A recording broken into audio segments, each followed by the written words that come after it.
Good afternoon, everyone. My name is Gene Kroom. I have the pleasure of serving as president of Judson University. We are thrilled that you are here today for Conversations with Mark Vargas featuring Mark Cuban. So thank you for joining us. The World Leaders Forum was started in 2011, and since that time, we have now 3 series, this being our newest, Conversations with Mark Vargas. We also have the World Leaders Forum Inspiration Series, and of course, the World Leaders Forum. We've raised over $600,000 for scholarships and entrepreneurship activities, and we're working to champion a new effort to help recruit foster youth to college. But we can't do it without your support. So thank you to our sponsors, thank you for attending today, and thank you for being a part of the program. So please give yourself and all of the other folks in attendance a big round of applause.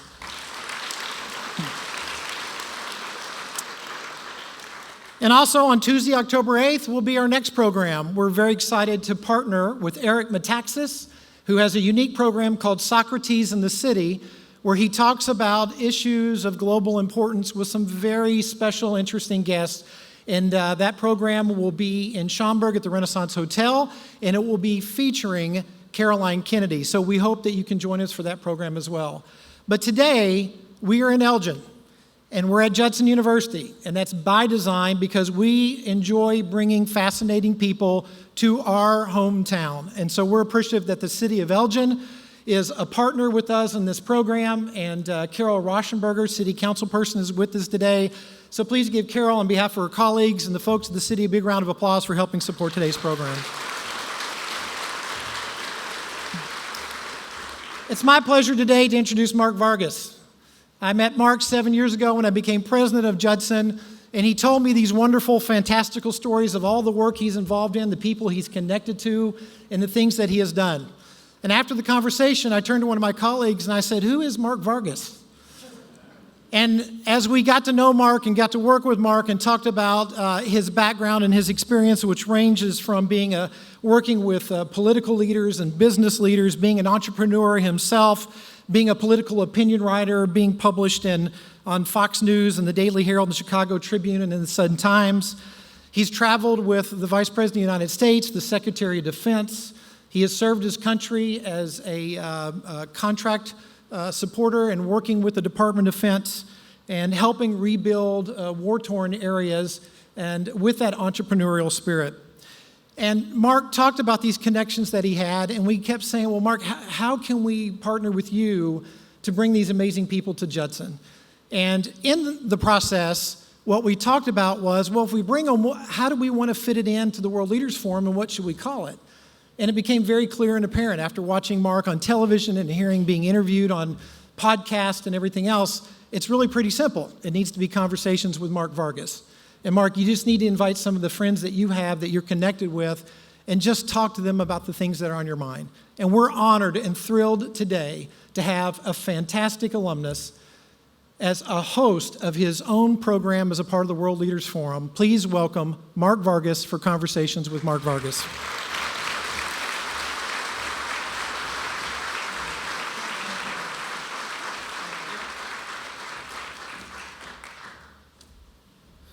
Well, thank you very much. As I said at the reception, there's 2 people that I really want to thank, and that one is Julie Schmidt. Julie Schmidt has put this together. She was sending me messages at midnight, 5 o'clock in the morning, and on Saturdays. So Julie, thank you very, very much for putting this together as the director of the World Leaders Forum. And secondly, Dr. Kroom, thank you very much for putting this idea together, and now it's a reality. So thank you very much. Well, you know him as a shark on ABC Shark Tank, billionaire entrepreneur, and owner of the Dallas Mavericks. Ladies and gentlemen, Mark Cuban.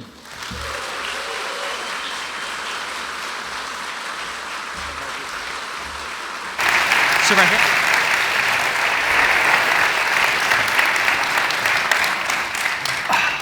What do you think? This is pretty cool, right? Pretty nice. Bright lights, big city. Bright lights, big city. Well, welcome there are to... people here. There's nobody here, actually. I know, it's the best way to do it. When they shine bright lights right in your eyes, it means nobody's here. That's right. nobody knows this, but we actually met on Twitter about 2 years ago. And so right now I'm wondering, do you regret responding to my tweet? Every minute of every day. That's exactly what I was thinking when I was sitting in traffic in the rain driving from Chicago. So for the last couple of years, Mark, you've really been working on a special project in healthcare. It was called the 10 Plan. And you've even said in some interviews that, this could potentially be your legacy. And I think you've been able to make a lot of progress on both sides of the aisle with folks in the administration. And so you're having really productive conversations and meetings. Share with everyone about this passion and about this healthcare plan that you've been working on. Effectively, a couple years ago, I was like, okay, what do I want to do? You hit 50, you hit 60, and it's just like, you start thinking about your legacy, and it was like, well, I don't want to build buildings. It may help you in politics, but that's just not my style. And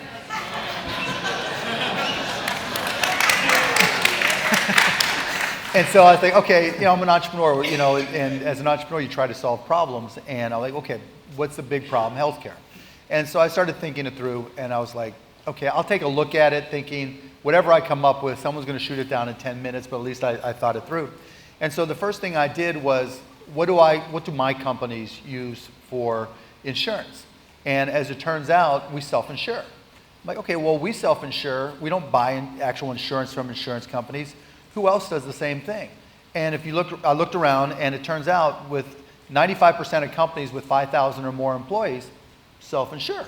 I'm like, well, if the smartest companies, or at least the biggest companies in the country self-insure, why is our healthcare plan built around insurance?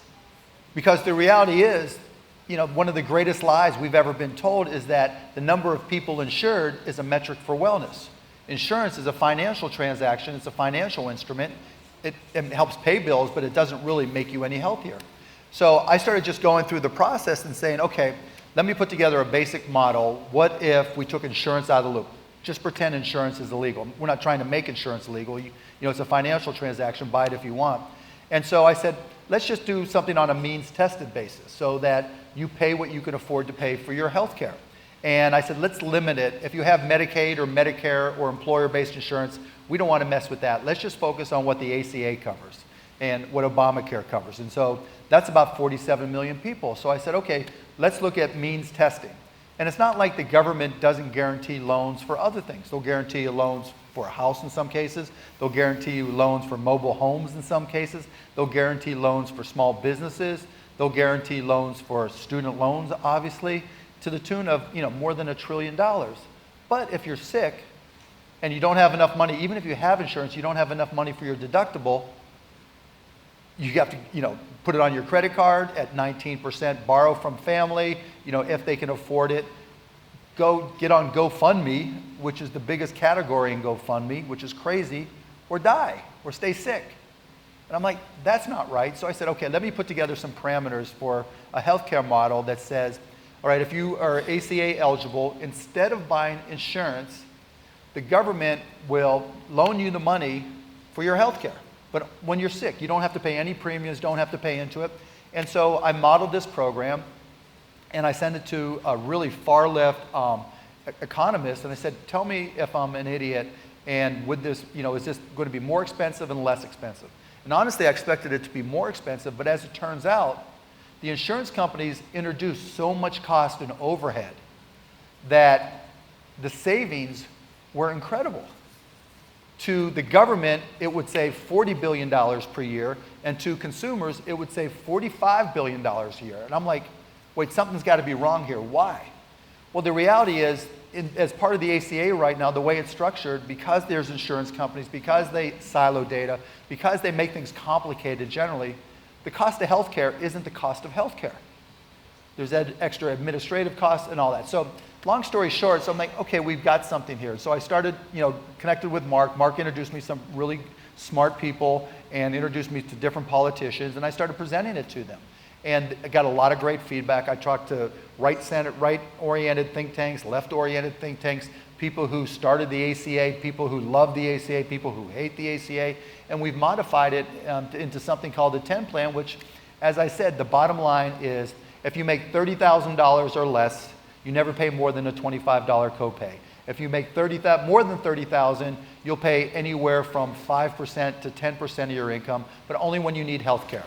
And so it's made its way up the ladder, and now the 10 plan is being evaluated through something called a 1332 waiver for the state of Illinois, because I met with Senator Durbin, and he said, if you can show me that we'll save money versus the ACA, I'll take a deep look at it. And for the state of Arizona, because the governor there said, I love the idea, I want to be the first, but you've got to put together the model that shows it. So that's where we're at, and it's made its way to the White House, and they've given me feedback. So there's a small chance, but when you hear the Republicans talking about a new healthcare alternative or complement, because this also works under the ACA, then hopefully they're going to be talking about the 10 plan. So, not what you asked to hear, but yeah.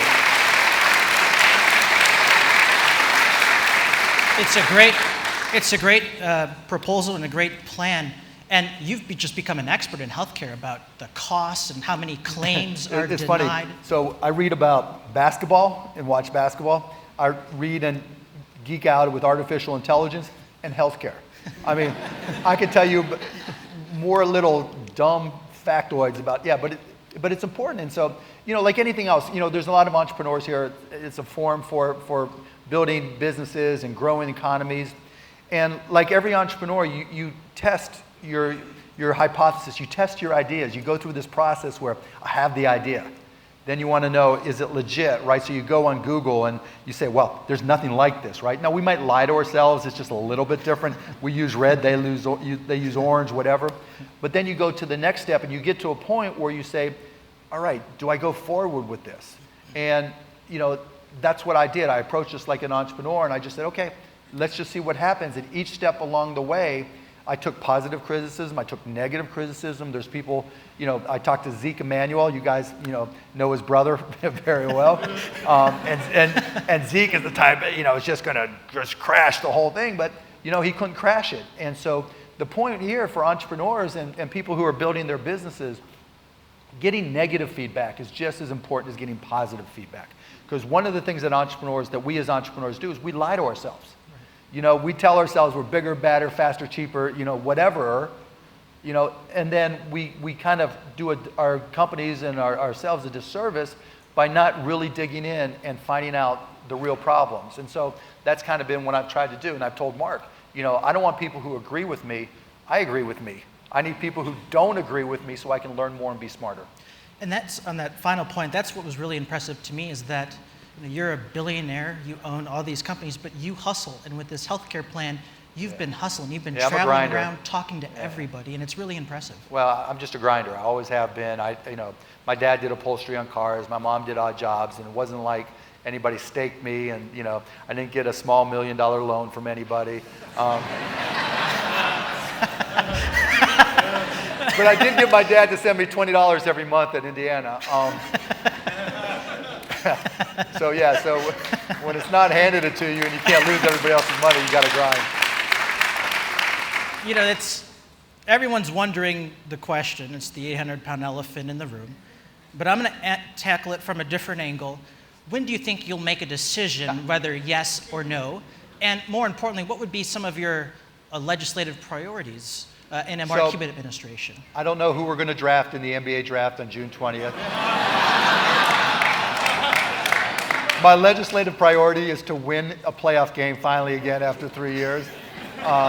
So I try to keep my priorities straight. Good. I appreciate it. There's a good answer for you. I'll run one by you guys, okay?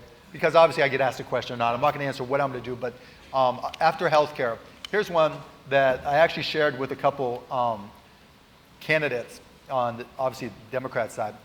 And so gun control to me is obviously a very important issue, but I think we've sometimes, even as entrepreneurs, you've got to take the opposite side and think about how, someone you may not agree with is approaching the problem, and is there something there that maybe can change the game? Even if it's bizarre, obscene, and just not something that it seems natural, it's counterintuitive.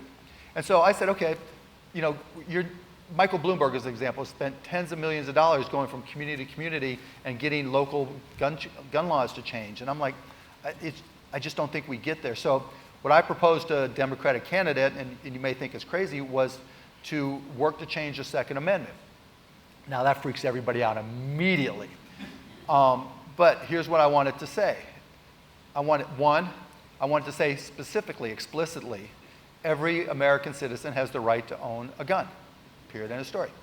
2, the federal government may not confiscate anybody's guns. Period, end of story. 3, each state has the right to legislate as they see fit the purchase and ownership of guns and weapons. That's it. So everybody gets to own a gun. We don't have to argue about that anymore. But each state, Illinois has its own state, has its ways of approaching gun control. Texas has a different. Texas wants to be all open carry. But I have the right as a Texan to try to influence the legislative process. You as Illinoisans, is that the right, Illinoisans? It's Illinoisans, you're right. Right, that's a mouthful. have the right to say as you see fit, and sure, you know, people down south are going to deal differently than people up north, but at the same time, that's your choice. So, you know, to me, if we just leave it the way it is, then nothing's ever going to change. But if we change it so that, you know, there's no longer, the NRA and other pro-gun groups no longer are saying, well, they're trying to take our guns away. Let's just answer that question. No, no one's trying to take the guns away. Now, it won't be easy to pass. Changing the Second Amendment is going to require, I think it's 2/3 of the Senate and 2/3 of the House and 3/4, I think, of states to change. But if it's important enough, that'd be something that I would put on the table. So you can take that. As I said, it's counterintuitive. You know, there's time sort of in our lifetime where there are moments that are sort of seared into our memory. For those that are around when President Kennedy was assassinated, you'll remember where you were that day. For mine, it was September 11th, 2001. I was a student here at Judson, and after the news broke, we all gathered right here in this chapel. And so that's why it means a lot. This is where I found my purpose, actually, that I wanted to serve my country in some way, shape, or form, that I wanted to go into politics.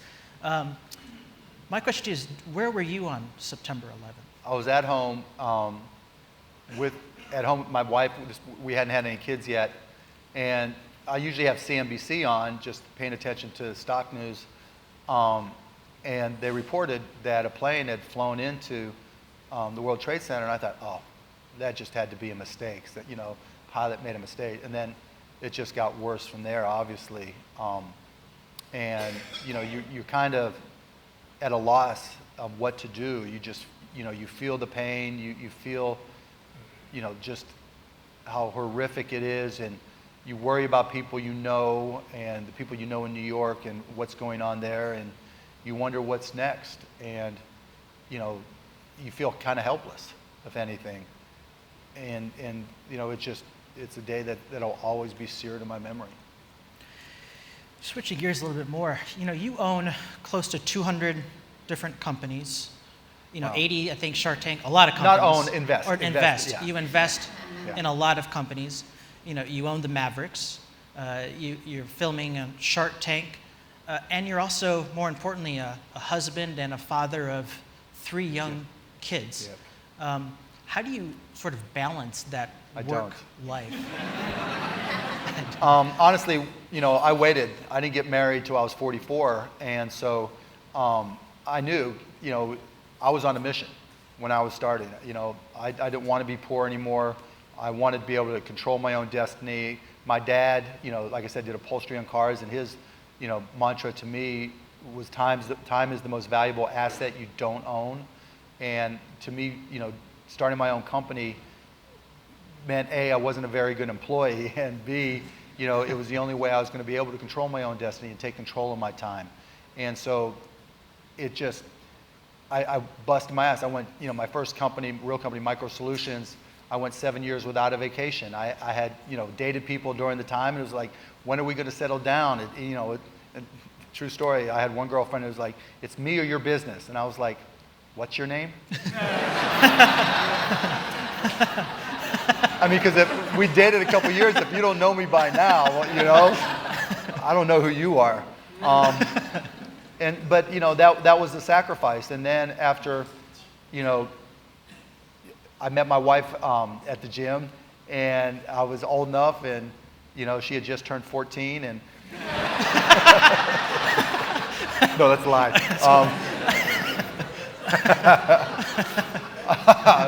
I know that's a really sad lie. I take that back. But no, and so at that point in time, and started dating, and we dated 5 years, and it was like, okay, I'm ready for this, and now it's not bad. I mean, I travel more than I'd like to, just because I feel an obligation to help and try to do things like this. But I try to be there for as much as possible. I go to my kids' games, dance, there a lot, and I try to make, whereas before my trips were longer, now, my trips, leave in the morning, try to be back at night. I read before you joined Shark Tank that there was a clause that the contestants, about 5% of their company or 2% in royalties, and when they asked you to join, you had a serious conversation about that. Well, it wasn't when I joined. So I came on Shark Tank as a guest in the second. Anybody watch Shark Tank? So appreciate it. Watch it more. I came on as a guest in the second season, and I bought a bunch of companies, because honestly, when I went on, I'm like, this is a business show. They'd been bouncing around different nights of the week, and I'm like, it's not going to last. So I bought too many companies, some really bad ones. And then one of the companies came to me and said, we're thinking of selling. I'm like, thank God. And but then they said, there's this clause, because I didn't read the contracts that the companies had signed. And they said, there's this clause where we have to give up 3%. And I went to ABC and said, that's ridiculous. I can't come back, because then they wanted me to come back as a full-time Sharp. I'm like, I can't do it if every investment I make trying to get exits or grow these companies potentially to sell them, or even not sell them because there was a revenue clause as well, they can never be really successful. That's going to be a boat anchor. So I can't come back. Thank you very much. And they were like, okay, no, never mind. We'll change it, fortunately. And that allowed us to get much better companies. Well, thank you for doing that. You weren't, sure.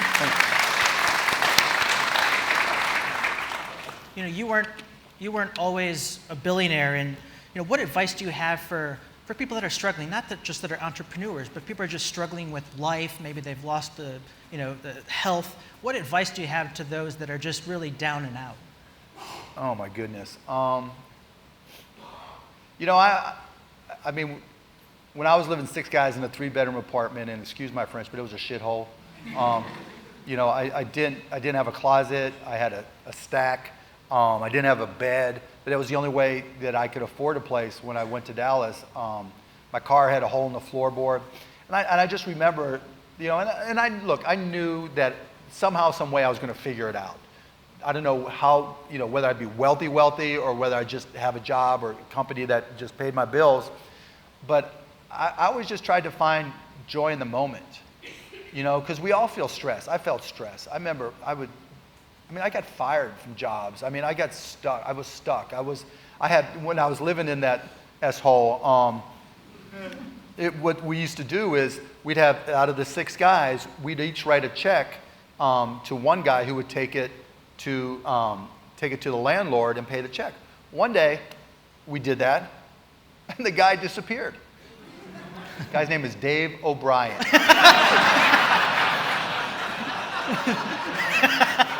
Dave O'Brien.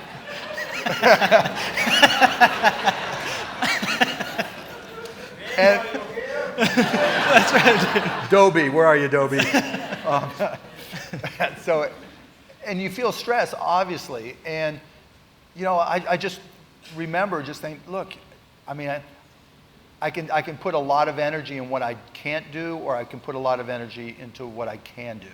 I can focus on what I don't like, or I can focus on what I do like.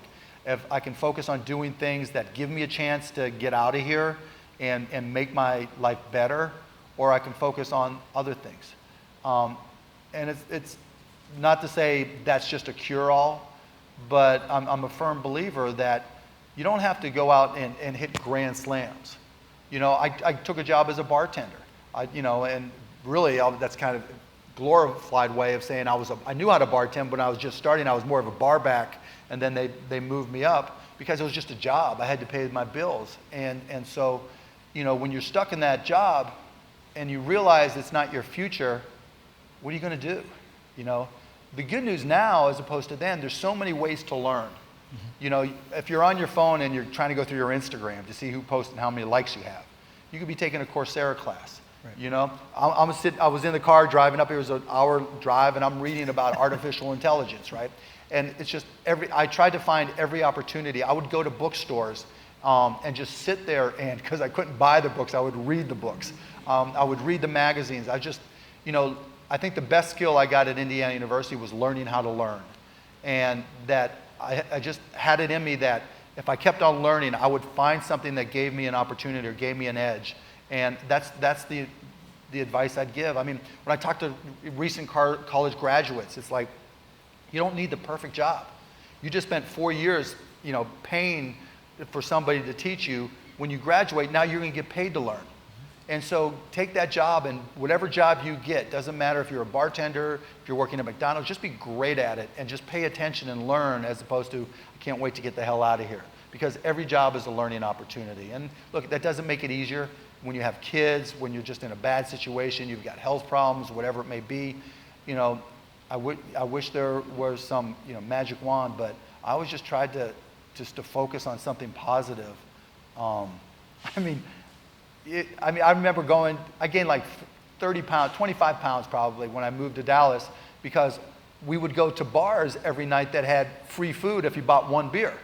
And I could tell you the difference between the fried mushrooms and the chicken wings at every bar in town, because that's how we ate. But everybody's going to be different, but you just have to find a positive light for yourself that keeps you going.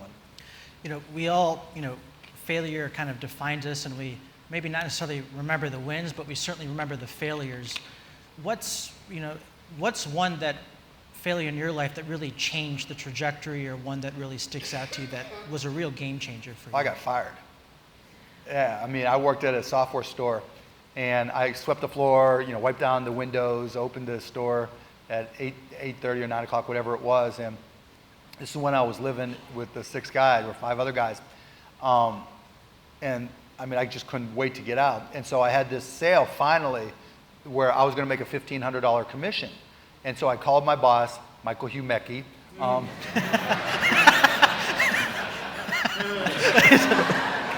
And I said, look, I want to go close this deal, because the store needed sales.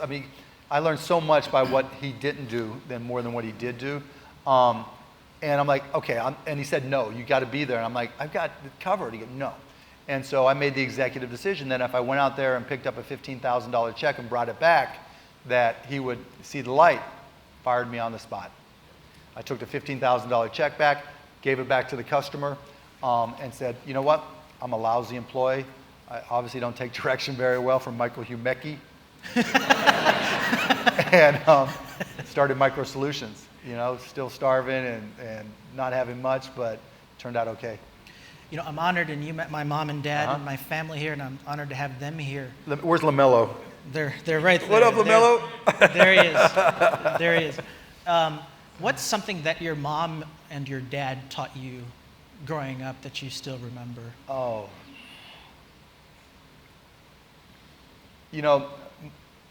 My dad used to take me down to where he worked, and I'd make $5 sweeping the floor. My mom was worried that, I needed a trade, because she was afraid that she didn't know what I was good at or what I could do, and that I needed a trade. And even though I was a hustler, I sold things, and I was a good salesperson. I sold magazines door to door, and I made money doing that. I was, sold candy, whatever, I could sell it. She's like, no, you need a trade. And so she got me a job working for this realtor, and they taught me how to lay carpet, and because she was worried about me. And what I learned from that was that I suck at laying carpet. I am not a tradesman in any way, shape, or form, and that I better use my brain or I was in deep trouble. And so it motivated me more to get into business and teach myself about business. And my high school wouldn't let me take a business class because it was only for seniors. And so I said, well, I want to be a business guy now. I'm all in because I suck at laying carpet. And it's like I dropped out of high school and went to the University of Pittsburgh and took classes there for what would have been my senior year of high school, and then transferred them to Indiana. And so, just realizing what I wasn't helped motivated me to help become what I needed to be. So, thanks, Mom. Yep, thanks, Mom. That's right. This speaker series is all about raising awareness and money for diversity and entrepreneurship scholarships for students right here at Judson. What does diversity mean to you, and what are some things that you're working on in your portfolio, increasing diversity? Diversity to me means opportunity. I think when we look at diversity, too often we see a checklist. And look, I learned a lot of lessons with the Dallas Mavericks. We had some real issues that taught me a lot of painful lessons. And, I think the greatest lesson I learned with the Mavs was people that look different than me have access to different markets than me and understand how to market to those markets. Like at the Mavs, we wanted to sell more to the very large Hispanic community in Dallas. I had a bunch of white guys doing it. We wanted to sell to moms. I had a bunch of white guys doing it. That's the definition of stupidity. And I wasn't there enough. I didn't see it. It wasn't obvious to me at the time. Now, for all the companies I invest in, for companies that I advise, for companies that I invest in, it's like, how are you using diversity to your advantage? Is there a market, is there a community out there that really could use your product that you just don't know how to sell to? That's where you have people that don't look like you, whether it's people of color, people with different gender, different sexual orientation. These are all real business opportunities, and you'll do a better job having somebody in your company that understands those markets, understands how to sell to them, understands what those consumers are thinking. And it's paid off in big dividends for me. And in terms of investing, if you go to markcuban.com, you can see most of my companies, not all. And I think about half, just under half, because we sold a couple, are women-owned or women-led business. And I've really picked up in investing in people of color because it's a lot of people look at supporting or investing in people of color, whatever it may be, disadvantaged groups, because they think it's just the right thing to do because, hey, they've been disadvantaged. I see it the exact opposite way. I think it's an incredible opportunity because there's so few people selling the right way into those markets that it's such an opportunity for any entrepreneur to say, all right, who's really selling into Hispanic or Indian or LGBTQ community or whatever it may be? Let's go find somebody who's good at it because it's under-marketed. And so to me, it's a great opportunity, and it costs less because you can start smaller and there's just a different type of work ethic. And that sounds bad in some respects, but when you go into markets where people haven't been given an opportunity, they're much more grateful for it. Mm-hmm. And when they're great, they're willing to start smaller. Whereas you go to Silicon Valley, well, I'm not going to do anything unless we raise $37 million. And it's just a different work ethic. And to me, that's a great opportunity. Talking about the Mavs, you hired Cynthia Marshall as the CEO last year, and she is just an inspiring and energetic person. What's it like working with her? She's a beast. I thought I had energy. She makes me seem tired. I thought I was outgoing at times. I mean, I'm shy and introverted compared to her. And that's saying a lot. But her mission is to learn, to earn, and to do the right thing. And she leads by example. Where, I've been doing this. Look, one of the downsides of really accomplishing some of your goals is that you change your priorities. Like we talked earlier, my kids and my family are much more of a priority than they were when I was, disengaging with my girlfriends. And Cynthia is so hands-on, where I didn't if I showed up in the Mavs office, prior to Cynthia once every year, 18 months, that was a lot. Cynthia is really hands-on, talk to everybody, get to know them personally, meet their families, really connect to them, and that's her management style. And that that just makes her just incredibly effective, and it works really well. She's, I always like to partner with people who have the skill sets that I don't have to complement me. She's got what I don't have, and then she's better at what I do have, and so it's really been really good. Oh, it's fantastic. You talked about earlier about AI, and sorry about that hour-long drive. But you talked about the future of AI, and you've said, are we really close to like a Terminator-like figure with the advancements in AI, and sort of what does that look like, the future? It'll be within a lot of our lifetimes, but I mean, we're talking 40, 50 years. I mean, if you think about the movie Terminator, and Arnold does come back, and you have like robots out there. The only thing holding us back, it's not the intelligence part of it, because we'll have the communications to be able to send data and instructions to their brain. We have computer vision so they can see. It's manual dexterity. You can't, robots can't grab things and don't have the dexterity to be able to react and do things. And then there's also power. You can't just plug in a robot, or a Terminator and just say, oh, where's my power cord, right? And the batteries, if you think about a Tesla, the batteries are so big and don't last very long. And so that still has to be solved, but it will over the next 50 years. And so, warfare in 50 years is going to look much different than it does today. And hopefully, we'll contain it, and it won't be the network or whatever it was called in Terminator, and it won't be blue pill, red pill, in the Matrix. But it's something, and let me say this, having been in technology a long time, I was here when PCs first happened. That was my job, selling software for PCs that I got fired from. And then we connected them into networks. I remember selling local area networks. That was my company, Micro Solutions. And people were like, I don't need to connect my PCs together. I'll carry my 5 1/4 inch floppy from this PC to that PC, with its 140K. And that was a big step. And then the internet came along, and I remember people saying, streaming, no one's going to do that. As we started broadcast.com, I'll just watch radio or TV, and but the internet's going to be big, and we'll see how big it gets. And then mobile came along, and then mobile networking, and now everything's in our pocket, and it's getting smaller on our watches. And I just saw an AR demonstration in contact lenses. I mean, just crazy, crazy, crazy stuff.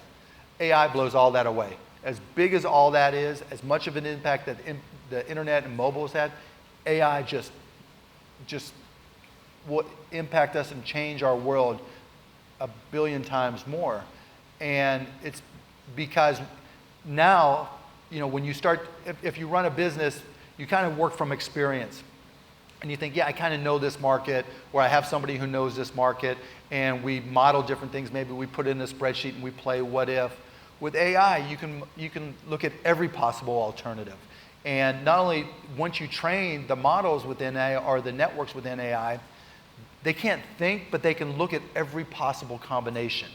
And they can come up with patterns and look for things that there's no way we could see out of billions of data points. And so that type of impact is going to change every business. And I say this all the time. If you run a business and you have long-term, goals for the business, you have to start to understand AI. Now, how do you do that? Like if you go in my bathroom, there's a book called Machine Learning for Dummies. You just got to start reading and learning. And think back, if you're old enough, like me, and you remember PCs, people were terrified of PCs. I don't use a PC.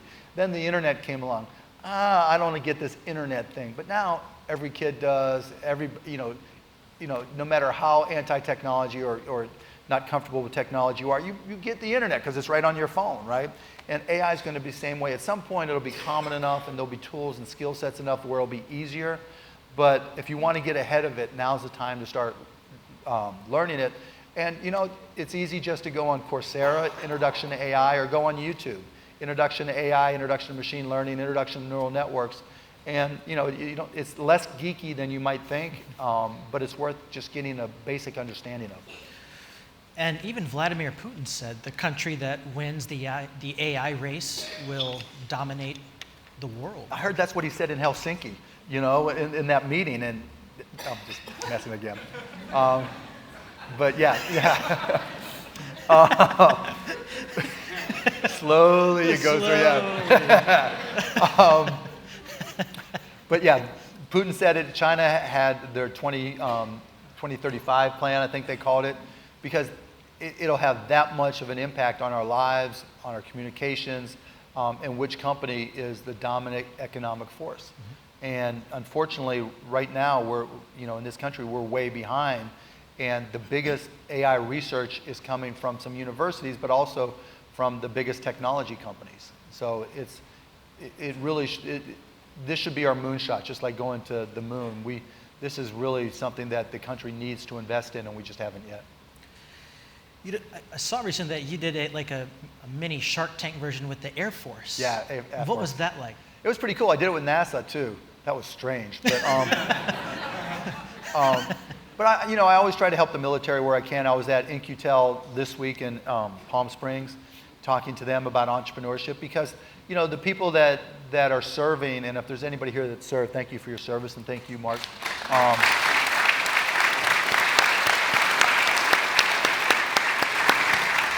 But anybody in the military will tell you that, FUBU is, or FUBAR rather, I'm thinking Damon John, FUBAR is common,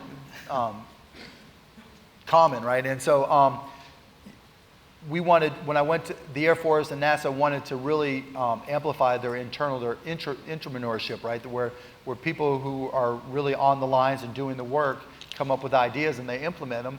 And so I sat down there and they pitched me, and I kind of took I had to knock some of the Air Force out of them, and I had to be explained in the NASA stuff what the hell that stuff was, but I was there to encourage them that even though you may not think you're an entrepreneur because you have a job, you can be an entrepreneur. Right. Like earlier when I said, whatever job you're doing, try to be great at it because that's how you learn. And that's really, I just tried to encourage them that when you see something that you can improve on, now they have a program in the Air Force in particular for you to suggest it and move forward with it. And I was just trying to pump up the folks that had taken those steps forward.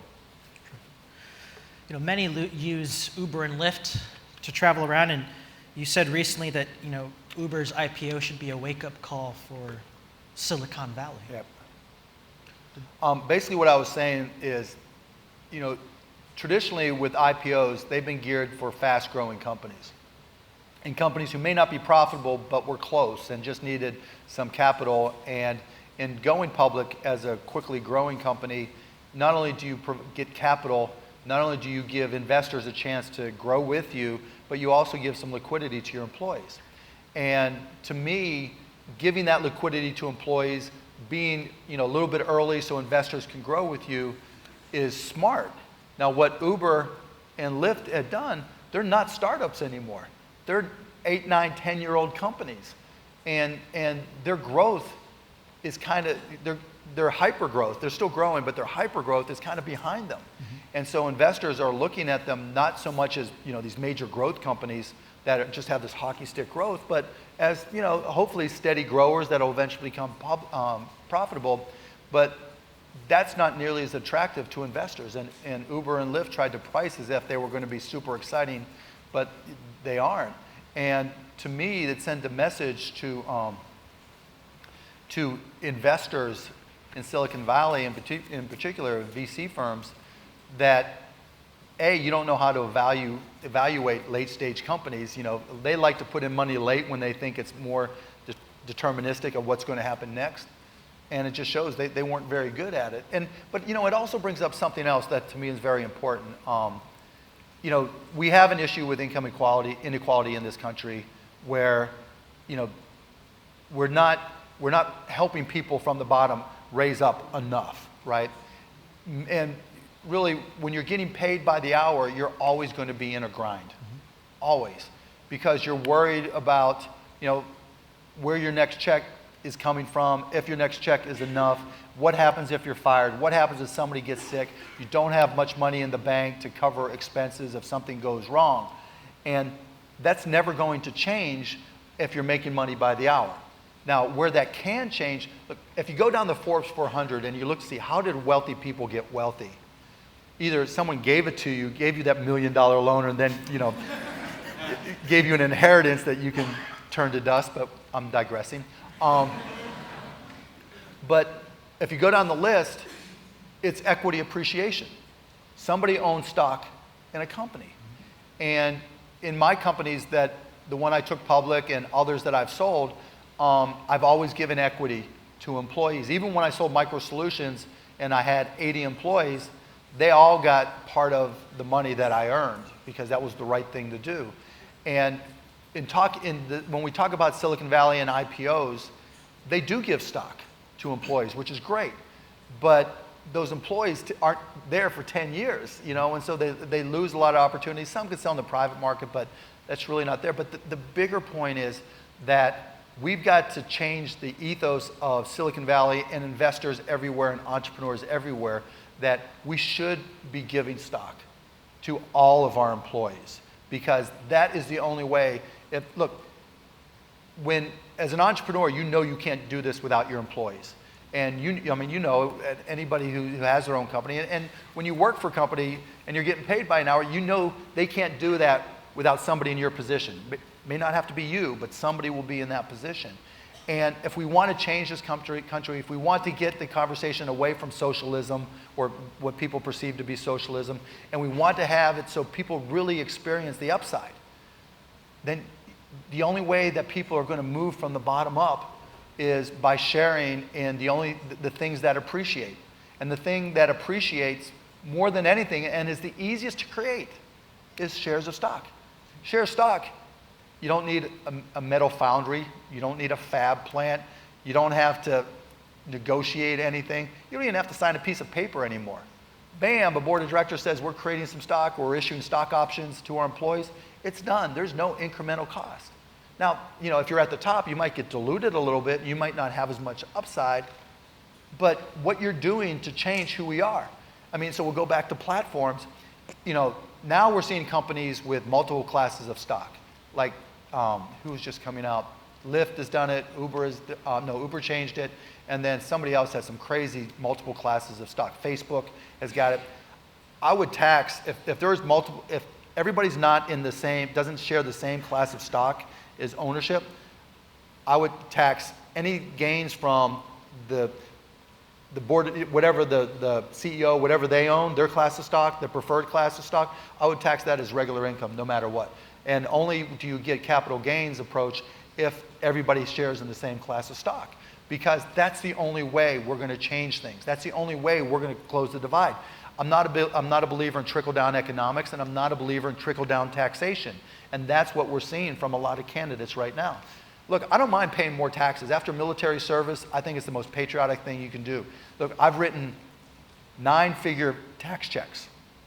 You heard my voice crack. And it's crazy, right? But realize that he doesn't get to go to Afghanistan. We don't feel safe. All the people that serve don't get paid unless somebody writes those checks. And so I don't mind paying more taxes. I mind how it's being spent, but just as importantly, we're not going to be able to just tax more and have trickle-down taxation. That's not going to lift people up. They're still going to be getting paid by the hour. Anybody in here who's an entrepreneur, works with an entrepreneur, invests in entrepreneurs, you need to strongly encourage that everybody that works in those companies gets equity, because that's the only way the game changes. That's the only way people get lifted up.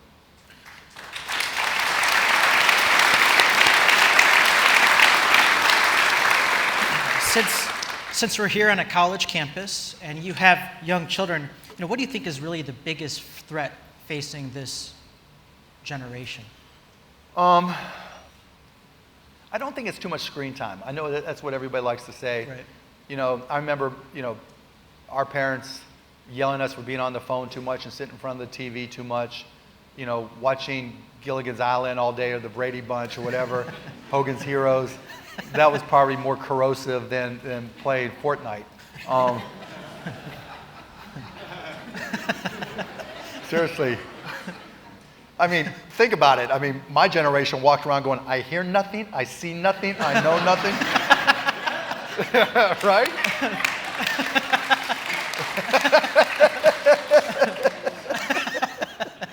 And so when my 9-year-old's playing Fortnite and he's, go for it. I don't know. I don't know that this generation faces threats any greater or less than any other generation. Look, we don't live in the world we were born into. You know, if you think about the state of technology the year you were born, it's crazy what's changed. You know, my oldest daughter was born in 2003. There were no iPhones. You know, it's just everything changed. People didn't talk about AI, you know, in phones. Just everything changes all the time, and that's never going to stop. And that will create its own set of challenges. But I think the greatest threat is that, you know, I'd say the greatest threat to just the country is just what I was talking about earlier, is income inequality. Because, I mean, I remember reading this book, and this has been with me forever, in high school. It was called Why Men Rebel. And I'll never forget it. I even bought a copy. And basically what it said, when your expectations go or continue to grow, but your reality diverges from it, that's when people start to fight. You know, and when having social unrest, having, you know, like having cities burn or towns burn like you saw in Ferguson, that's the greatest threat. When people walk in and shoot things up, or shoot churches, or shoot schools up, you know, just because they don't think their life is worth anything, or for whatever reason, what they read, you know, to me, that's a great threat. And again, you in my mind, education, obviously, but also helping people from the bottom up. Because if people don't feel good about their lives, that's when they start to take dramatic action that impacts people they don't know. Whereas if you feel, you know, you have a chance and you have a shot of getting where you want to go, even if it's not all the way, but getting somewhere, then you're less likely to do those things that could harm our kids. We've got a couple of questions that were written down from those that were in the sponsors. And one is from Kaylin Price, WR Meadows, and she says, on Shark Tank, is there a project that you regret not taking? You know, I get asked that question all the time. What's the one that got away? So let me give you some background. I just want to hear one. Anybody watch Shark Tank?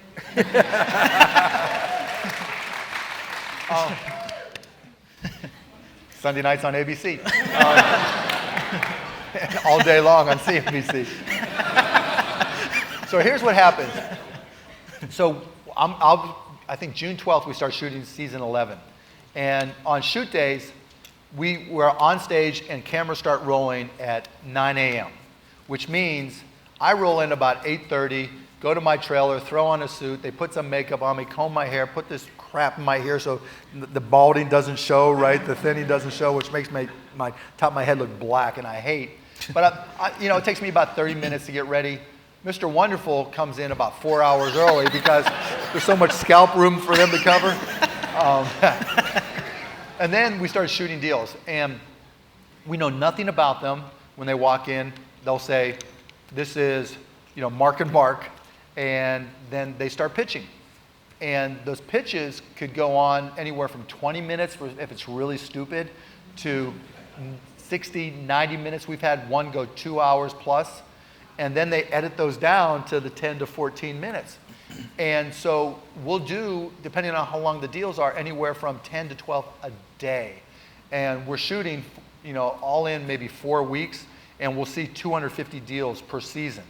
And so when it comes, like the minute I'm out, you'll see my eyes just glaze over, you know.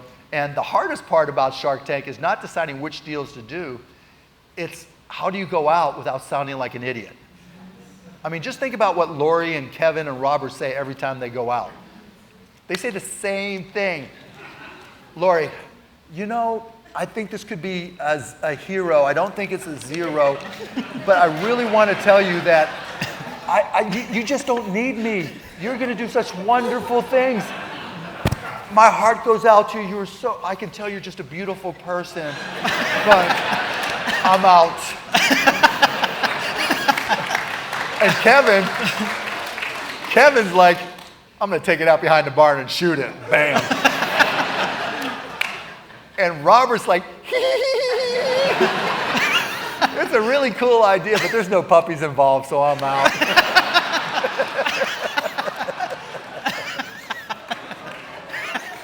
Oh, I know I'm going to get killed for that, but that's okay. Well, we've got about 2 more minutes, and then Dr. Kroom's going to come up and just wrap this up, and we have something special for you. But the last question is from Rich Diaz from advanced resources. And he said, in your opinion and based on your experiences, what are the biggest innovations and changes we will see in healthcare and technology in our lifetime? AI. I mean, so right now, when you think about medicine, our bodies are just one big math equation, right? We know a little bit. We know what our heart rates are. We know, you can get a blood test and know, what your glucose levels are. You can take your blood pressure. There's certain data that we have, and every day science discovers more and more data. And over time, we'll continue to get more and more of that data, which will allow us to use artificial intelligence. Because remember, I said, when we do things now, we kind of have to guess, and we're limited to the number of variables. But when you look at your body with personalized medicine, that number of variables is just going to grow and grow, and AI will be able to tell us more secrets about ourselves, whether it's immunotherapy for cancer, whatever it may be. And it'll get to the point, like my son's 9 years old. By the time he's 50, the idea of walking into a pharmacy and buying an over-the-counter medication won't exist anymore. If you think about it, you go to a pharmacy today and you go buy, pick one, Benadryl, whatever, it's always the same. And on the back, there's a warning. They always have warnings. And they make it long and confusing, but effectively they're saying you might be the one unlucky schmuck that dies from this. Right? Or your face is going to blow up and you're going to look like a space monster. And so in the future, and I think one of the greatest developments, we'll know so much more about our body. We'll be able to personalize the medicine so that when you go, it may just be transported to you and inserted into you, but it'll be medicine that's specifically for you, so that when my son is anywhere near my age, it won't be medicine per se. It'll just be the response and hopefully the cure, or hopefully they'll know what's wrong in advance, and there'll be sensors everywhere. Jake, you're getting a cold, and we know you're getting a cold because in listening to your voice, it's a little bit off by 1/zillionth of a fraction in sound, and so we know with you that's an indication that your throat's going to be sore in 17 minutes, so drink this. That's what's going to happen. I mean, I have a company I invested in, Genesthesis from Cincinnati. I had no idea that each of our organs in our body emits an electrical pulse. And there are now sensors that can capture that electrical pulse. And they went to the Mayo Clinic and said, we want to take that captured pulse and save them into a sound file and run them through machine learning and compare the results that we get, or compare those files to the health status of the 10,000 people that we're analyzing. And for the output from their heart, the electrical pulse from their heart. And starting with that data set, now they're able, with 97% accuracy, to know if that individual has one of 5 different cardiac problems. Now, why is that important? Well, guys in the audience that are 40 or older, or remember Sanford and Son, now they're doing TV trivia. I'm coming, here's the big one, right? Because we all feel these pains, these chest pains, and we don't know what they are, and we don't know if we should be terrified, or we don't know if it's nothing. And so we go to the doctor, or we go to the hospital, or we go to the emergency room. And what do they do there? They take your blood pressure, they take your heart rate, they do an EKG to see how it's going. Maybe they put you through a stress test. But to figure out what that really is, or if it's nothing, it's, you ate something. Less pizza next time. The only way to know now is to give all these different tests, 5, 6 different tests. But with what Genesthesis is doing we'll just put you under this machine that tracks the pulse, the emitted pulse from your heart, and with 97% accuracy, we'll tell you within 30 minutes. Now all of a sudden, the emergency rooms are less crowded. People are more certain that I don't really have a heart ailment, and I can confidently eat more pizza. It's changing. It's changing. This old the Chicago Saturday, with the Saturday Night Live thing where they're all sitting around, from Chicago, eating deep dish and drinking beer and hot dogs, yep. And The Bears, yeah. Boom. So medicine's just going to change. Well, ladies and gentlemen, let's thank Mark Cuban. Thank you, everybody. I appreciate it. So, Great job. Mark, we actually have two gifts to present to you. I understand that Mark Vargas has a bit of a musical gift that you wanted to play for him or to cue something up for... We'll cue it up when Mark walks out. Okay, We'll so that'll be the cue to do that. Should I be afraid? No, We'll it's yours. Mark appreciate Cuban's that. Mark, you mentioned in your comments about time and the importance of time. It's the one commodity, the one gift that we all have. Elgin, as a community for a long time, was the home of the Elgin Watch Company. That's right. And the Elgin Watch Company for over 100 years made amazing pieces of art and timepieces that people cherish, but were also very accessible, and people took great pride in their workmanship. And so we want to present to you a classic 1905 pocket watch from the Elgin Watch Company, thanks to our friends at Shockey Jewelers for helping us continue to find such amazing pieces of art. They're going to put the pocket watch up there for you.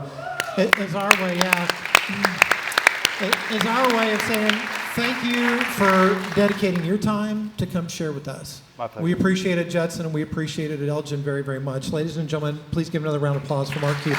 Thank you, everybody.